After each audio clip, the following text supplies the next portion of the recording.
Hello guys, welcome back to the channel.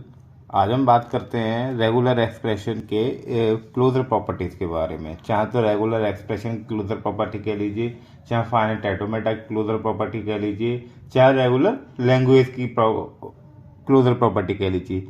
इस तीनों property या तीनों जो वर्ड हैं, रेगुलर लैंग्वेज, रेगुलर एक्सप्रेशन या फाइनाइट ऑटोमेटा, बात एक ही के बारे में होती है, ऑटोमेटा के बारे में। ठीक, तो वन बाई वन हम सारी की सारी जो प्रॉपर्टी हैं इनको देखेंगे, इनमें क्या करना है एग्जैक्टली। अगर पेपर में आती हैं, ये 7 मार्क्स का बहुत इंपॉर्टेंट क्वेश्चन है। इसमें से कुछ 2-3 प्रॉपर्टी डायरेक्टली नाम से पूछी जाती हैं कि होमोमॉर्फिज्म क्या होता है, इनवर्स होमोमॉर्फिज्म क्या होता है, कॉन्केटिनेशन कैसे होगा, या फिर set difference, intersection, union directly पूछ ली जाती हैं। ठीक, तो पहली प्रॉपर्टी आपकी union, intersection, set difference, complement, concatenation, Kleene star, reverse और transpose, homomorphism and inverse homomorphism. ठीक, तो हम वन बाय वन सारी को देखते हैं।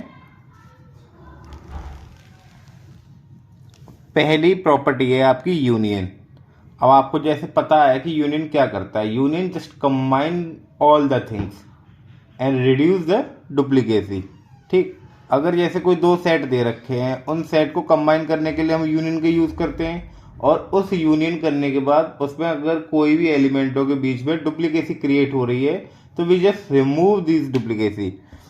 तो वही चीज़ें ऑटोमेटा के अंदर देखनी है। If we have a two regular language, अगर हमारे पास रेगुलर लैंग्वेज है, रेगुलर लैंग्वेज कौन सी होती हैं? If any type of language which accept by the finite automata known as regular language.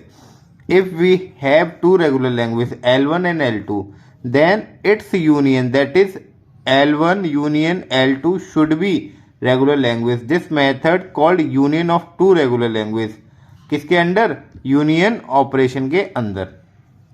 ठीक, आपको दो रेगुलर लैंग्वेज दे रखी हैं L1 और L2, आपने उन पर अगर यूनियन ऑपरेशन अप्लाई किया, देन जो रिजल्ट मिला वो भी आपका क्या होगा? एक यूनियन होगा। ठीक, और यूनियन ऑपरेशन के अंडर। तो with the help of example हम इसे कैसे समझाएंगे। ठीक, हमने एक यहाँ ऑटोमेटा ले रखा है, क्यू नोट पर एक सेल्फ लूप के साथ ए है और एक बी Q1 से जा रहा है, फाइनल स्टेट पे एक्सेप्ट हो रहा है। ठीक, और Q1 के जो ए बी है वो उसी पे ही सेल्फ लूप के रूप में है। एक ये M1 मशीन है, ये M2 मशीन है। ठीक, M2 में क्या है? बी सेल्फ लूप है, ए को ए की जो है लीस्ट स्ट्रिंग है उसकी एक्सेप्ट करने की। ये दो आपके पास फाइनाइट ऑटोमेटा हैं, दोनों रेगुलर लैंग्वेज हैं। ये अपनी सारी की सारी लिस्ट स्ट्रिंगों को एक्सेप्ट कर रहा है, ये अपनी सारी की सारी लिस्ट स्ट्रिंगों को एक्सेप्ट कर रहा है। ठीक, अब हमें इनके पैरेलल क्या डिज़ाइन करना है? एक वो यूनियन के साथ डिज़ाइन करना है, कंबाइन करना है। तो भी जस्ट एक इनिशियल स्टेट ले लेंगे, क्यू नोट दे रखी है, क्यू नोट डैश ले लीजिए, क्यू नोट डैश ले ली और उसको with the help of null दोनों की इनिशियल स्टेट के साथ कनेक्ट कर दिया। ठीक, दोनों की इनिशियल स्टेट के साथ और फाइनल स्टेट के साथ उसको कनेक्ट कर दिया with the help of null. ठीक, जब with the help of null connect किया तो क्या उस स्ट्रिंग पे कोई फर्क पड़ेगा? नहीं पड़ेगा। आपको ये पता है कि किसी इनिशियल स्टेट से दो फाइनल स्टेट जा रही हैं और दोनों के पाथ अलग अलग हैं, तो दोनों के पाथ को अलग अलग करने के लिए हम प्लस से सेपरेट करते हैं। ये कल भी दिखाया था हमने आपको एक एग्जाम्पल के अंदर। ठीक, तो उसको क्या है, दोनों को हमने प्लस से सेपरेट कर लिया। अब जब ये दोनों की जो स्ट्रिंग थी, उन स्ट्रिंगों में हमें क्या दिखाई दिया कि जो ए प्लस बी स्टार है वो दोनों में कॉमन है, तो दोनों से कॉमन लेके ये एक मिनिमाइज फॉर्म जनरेट हो गई। अब जो दोनों DFA दे रखे थे उनके लिए हमने एक ट्रांजिशन, ये पूरा एक लॉन्ग प्रोसेस है, केवल आपको इसी में बताया जाएगा और बाद बाकी सब में शॉर्ट तरीके से बताया जाएगा। ये दोनों की ट्रांजिशन टेबल है, T1 and T2। Q note ए को रीड करने पे क्यू नोट पे जा रहा था, क्यू नोट बी को रीड करने पे Q1 पे जा रहा था, Q1 ए को रीड करने पे Q1 पे था और Q1 बी को रीड करने के बाद Q1 पे था। T2 के लिए Q2 ए पे Q3, Q2 बी पे Q2 एंड Q3 ए पे Q3 एंड। अब क्या करना है आपको? जस्ट कंबाइन करनी है सारी चीज़ें। क्यू नोट को एसोसिएट करेंगे पहले आप Q2 और Q3 के साथ, कर दिए भैया। क्यू नोट को Q2 और Q3 के साथ,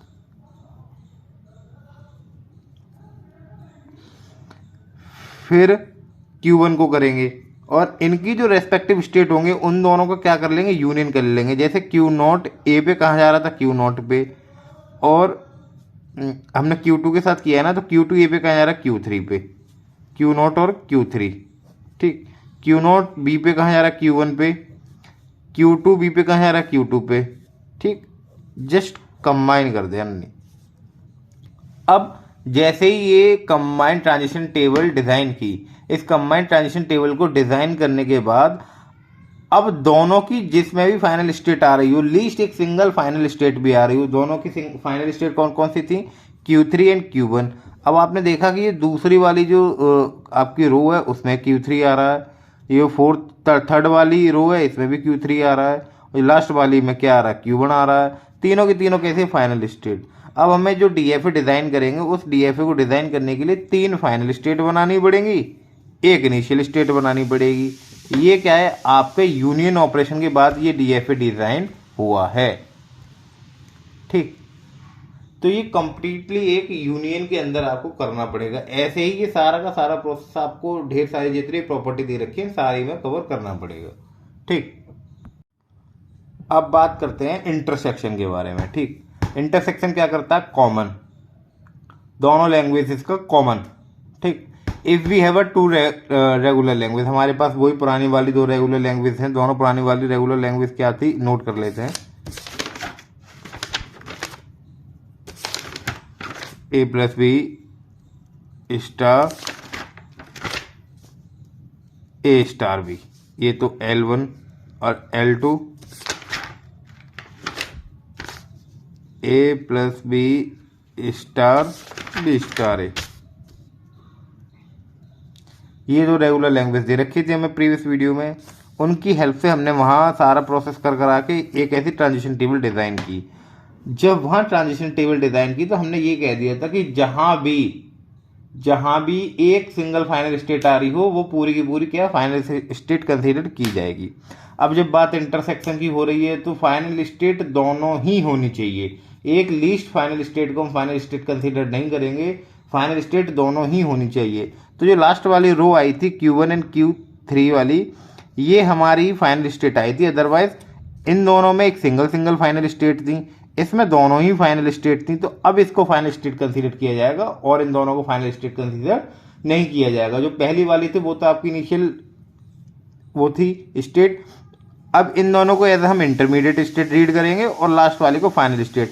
क्यों फाइनल स्टेट रीड कर रहे हैं, क्योंकि इसमें Q1 एंड Q3 दोनों ही फाइनल स्टेट हैं, इसमें केवल Q3 फाइनल स्टेट है, इसमें केवल Q1 फाइनल स्टेट है, इसीलिए इन दोनों को फाइनल स्टेट हम कंसीडर नहीं कर रहे हैं। हम क्या कर रहे हैं, इंटरसेक्शन पढ़ रहे हैं। इसीलिए इंटरसेक्शन का मतलब होता है प्रॉपर कॉमन होना चाहिए दोनों के अंदर, तो प्रॉपर दोनों के अंदर कॉमन यही है।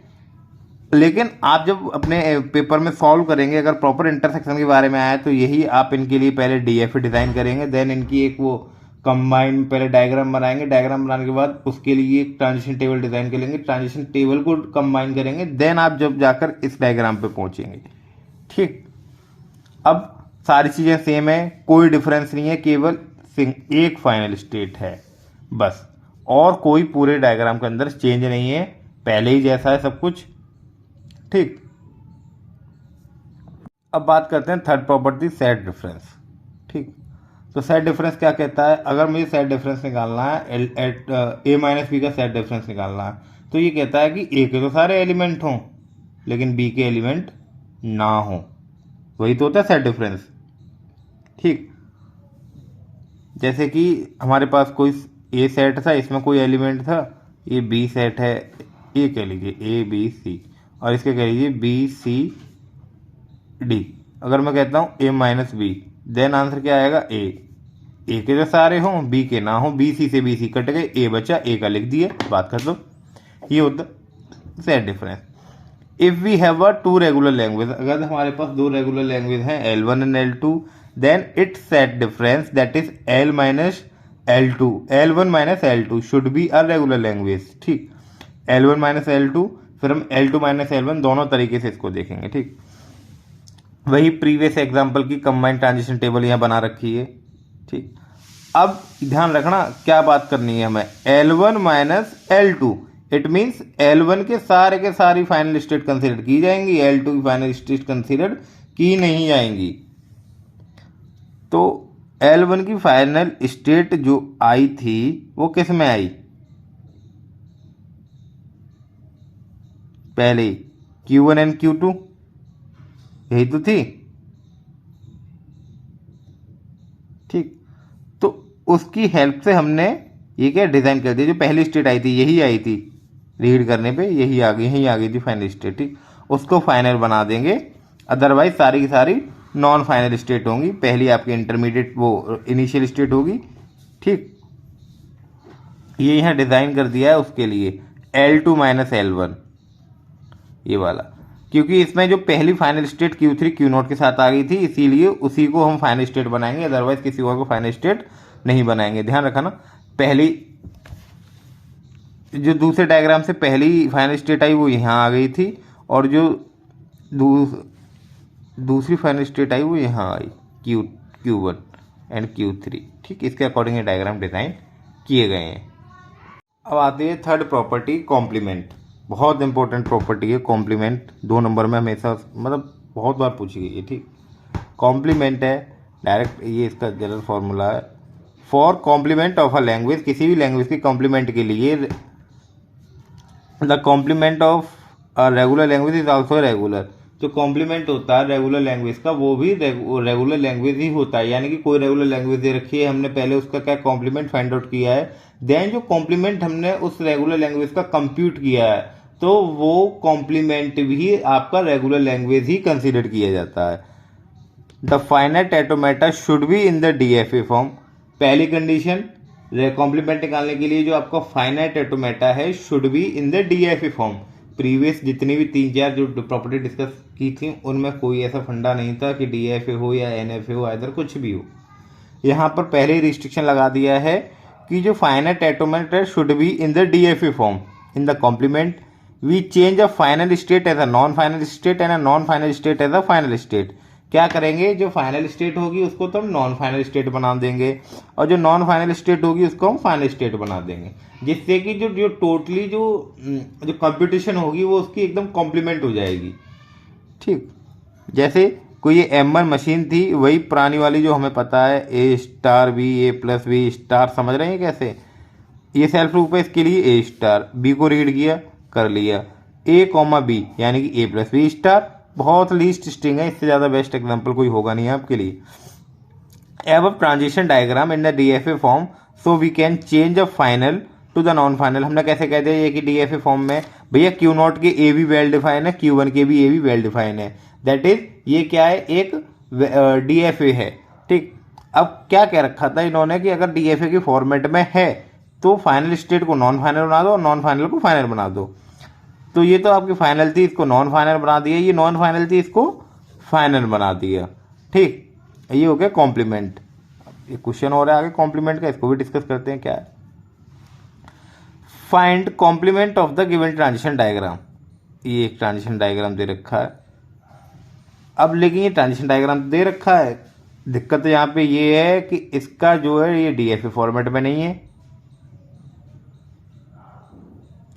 ठीक, ये DFA फॉर्मेट में नहीं है, तो NFA है ना, पहले या फिर इस NFA को DFA में कन्वर्ट करो, नहीं तो भी जस्ट एक डेड स्टेट ऐड करके ना इसके लिए B इनपुट को डिफाइन कर दिया है यहीं पे, इसको DFA में जब जाके इसके ये हो, अब इसके Q0 के भी ये भी डिफाइन हो गए, Q2 के भी और Q1 के भी ये भी डिफाइन हो गए, कोई दिक्कत नहीं है। ठीक, अब क्या है, जो जो नॉन फाइनल स्टेट है उनको फाइनल बना दो, और जो फाइनल है उसको नॉन फाइनल बना दो, बना दिया। एक और न्यूमेरिकल यहाँ डिस्कस कर लिया, इसके भी देखिए। Find the complement for a given language, L equal to A⁴n, n is greater than equal to 1, greater than equal to 1 यानी कि n की वैल्यू 1। लीस्ट स्ट्रिंग जो है वो सिंगल A है, सिंगल A को एक्सेप्ट करा दीजिए। फाइनल को नॉन फाइनल, नॉन फाइनल को फाइनल। इस लैंग्वेज से क्या क्या जनरेट होगा, single A, double A, triple A, 4 time A and so on, होता रहेगा n टाइम तक। ठीक, तो और ये जो DFA डिज़ाइन किया है, ये DFA ये जनरेट करता भी रहेगा n टाइम तक इसके लिए सारी चीज़ें। अब कैसे चेंज करेंगे, तो Q0 को फाइनल, Q1 को नॉन फाइनल। ठीक, बात करते हैं हम कॉन्कैटिनेशन के बारे में। कॉन्कैटिनेशन क्या करता है? कॉन्कैटिनेशन जस्ट कंबाइन करता है दो मशीन को, उससे ज़्यादा कुछ नहीं। अगर हमारे पास दो रेगुलर लैंग्वेज हैं L1 एंड L2, ये मशीन है, इनके corresponding M1 and M2, then it's concatenation L1 and L2 should be a regular language. ठीक, ये दो मशीन है। अब इनको क्या जस्ट कॉन्कैटिनेट कर दिया L1 को L2, तो इसमें क्या है, L1 की जो फाइनल स्टेट थी उसको हम ऐसा इनिशियल वो इंटरमीडिएट स्टेट ही कंसीडर करेंगे, और L2 की जो फाइनल स्टेट को फाइनल स्टेट मानते हैं। अगर मैं इसको L2 L1 कॉन्कैटिनेट करता तो क्या Q3 जो है उस पहले वाले की फाइनल स्टेट होती, और जो दूसरे वाले की फाइनल स्टेट होती वो as a intermediate state consider कर ली जाती। अब आता है ट्रांसपोज और रिवर्स, ये भी बहुत इंपॉर्टेंट प्रॉपर्टी है। If a language L is a regular language, यदि कोई लैंग्वेज रेगुलर लैंग्वेज है, देन इट्स ट्रांसपोज और inverse should be a regular form. Regular language, ये तीन फॉर्मूले हैं, इनके हिसाब से देखते हैं हम। Transition diagram should only one final state, जो ट्रांजिशन डायग्राम है उसमें एक ही फाइनल स्टेट होनी चाहिए। We interchange final state as a initial and initial state as a final state. हम जो है फाइनल स्टेट को एक इनिशियल स्टेट से और इनिशियल स्टेट को फाइनल स्टेट से चेंज कर देते हैं, और जो एरो होते हैं उनको भी डायरेक्शन चेंज कर देते हैं। और we reverse the edge between the state, और जो मतलब जैसे ये दो स्टेट हैं इनके बीच में जो एज है ना, ये इसका भी जो डायरेक्शन ऐसा कर देंगे। ठीक है, above diagram only one final state, so we can direct interchange the final state as a initial state and initial state as a final state. आगे देखते हैं,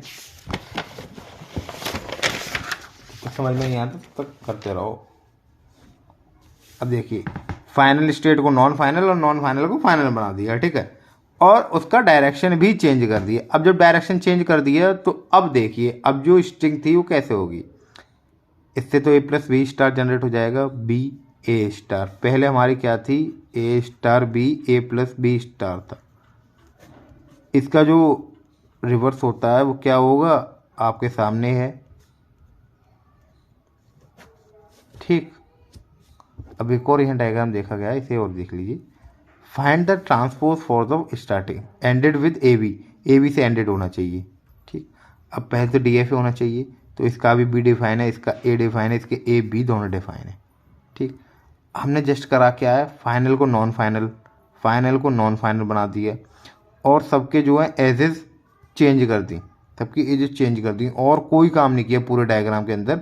ये तो जस्ट डी एफ हम डिज़ाइन करना जानते हैं ऊपर वाले डी एफ को, तो सिर्फ इसकी एजेस चेंज कर दिए। जैसे ये हो रहा है तो ये कर दिया, ऐसे आ रहा है तो ऐसे कर दिया, ये इधर आ रही थी तो ये इधर कर दी, और कोई चेंज नहीं किया। और फाइनल स्टेट को नॉन फाइनल और इनिशियल स्टेट को जो है फाइनल स्टेट बना दिया। ठीक,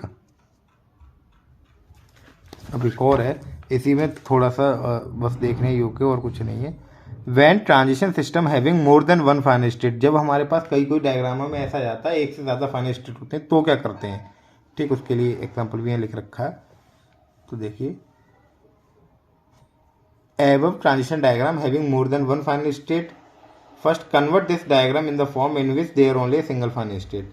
ये दोनों फाइनल स्टेट थे, इनको with the help of null आप एज अ Q3 मान लीजिए। अब ये क्या है, ये फाइनल तो रहेंगी नहीं, ये as a intermediate state consider कर ली जाएंगी। ठीक, अब ये हो गया, सिंपल है। अब इसको क्या, इसमें ये मैटर नहीं होता DFA NFA, सिर्फ फाइनल को नॉन फाइनल, फाइनल को और नॉन फाइनल को फाइनल बना दिया, और जो डायरेक्शन थी वो उसको रिवर्स कर दिए। यही है इसका पूरा सार, इससे ज़्यादा कुछ नहीं। ठीक, अब आपकी तीन प्रॉपर्टी बच रही हैं, एक तो प्लेन क्लोजर की, एक होमोमॉर्फिज्म, एक इनवर्स होमोमॉर्फिज्म, जो कि नेक्स्ट पार्ट में डिस्कस की जाएंगी, और उसमें एक रेगुलर एक्सप्रेशन निकालने का एक अनदर मेथड भी डिस्कस किया जाएगा। Thank you.